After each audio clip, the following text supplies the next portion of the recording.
911, what's your emergency?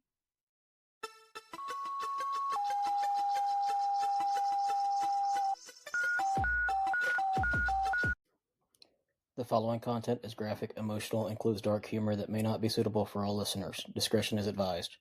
These stories are based on real-life EMS, military, and healthcare experiences. Calls are real, providers are real, names and details have been changed to protect privacy. They may be disturbing to some and are definitely inappropriate for HR department. Any medical or mental health discussion is personal experience, not protocol. Use your damn brain. Follow your local guidelines, and when in doubt, call med control. If you're struggling, don't do it alone. Talk to someone, a coworker, a friend, a therapist, or hell, reach out to me. I'll answer.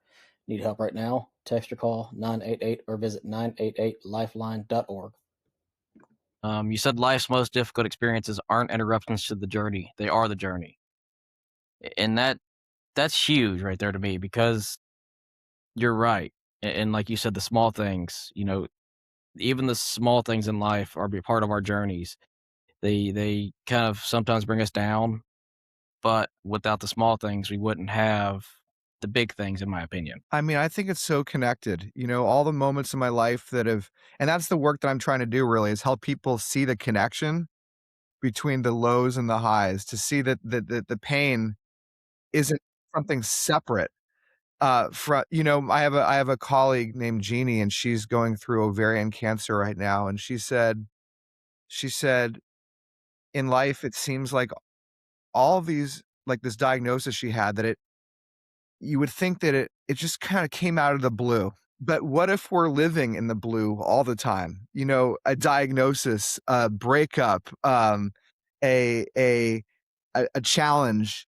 They're all part of our lives, kind of they're inescapable part of the human experience, but we always treat them like, "Oh my gosh, I can't believe this happened."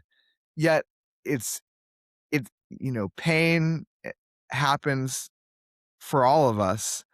And so it's more like how do we respond, um, how do we respond to it? I mean, I lost somebody, my dear friend Sarah, and that was one of the worst parts of my life, but now I have all these songs that were inspired by her, and, um, and I'm out talking to someone like you because of Sarah, and it's, like, obviously painful, but there's so much beauty in the emergence of that relationship that's still connected to the deepest pain.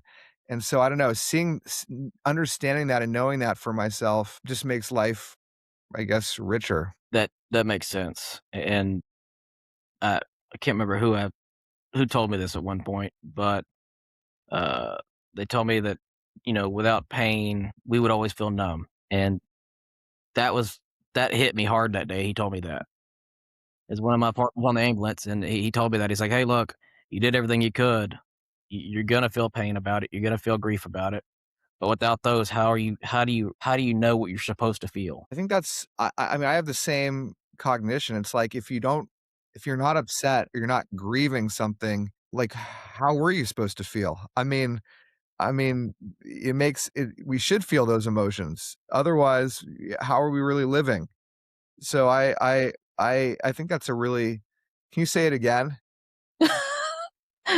So without pain, how would we know what to feel? We would feel numb without the pain that we feel every day. And that's how he told me is we on this call that we were on, we lost a pediatric patient, and he was telling me you're going to feel the pain, you're going to feel the grief. He's like, but if you didn't, you'd always feel numb because without that pain, without that grief, you wouldn't have feeling. You wouldn't know what happiness is. You wouldn't know what pride is because you have to feel one to feel the other. Yeah, and I think that's part of the big challenge that we have as a culture when we turn on the television and we have our own stuff going on in our own lives, and then you see how much pain exists everywhere, and it can just be overwhelming, and it's like, I don't want to.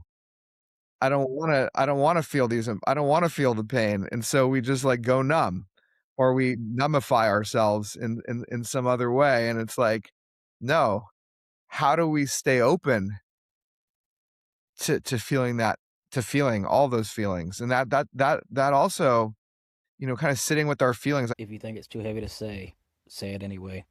It beats a eulogy. You don't have to apologize for surviving however you can. You're not the reason things are heavy. You're the reason they're still moving. Need support right now? Reach out to me. Reach out to somebody. Text or call 988 or visit 988lifeline.org. You're not alone. Not in this job. Not in this fight. Want to share your story or connect? Visit critical-run.com or message the Facebook page, Dispatched and Dysfunctional. We're building this for you, for them, for all of us.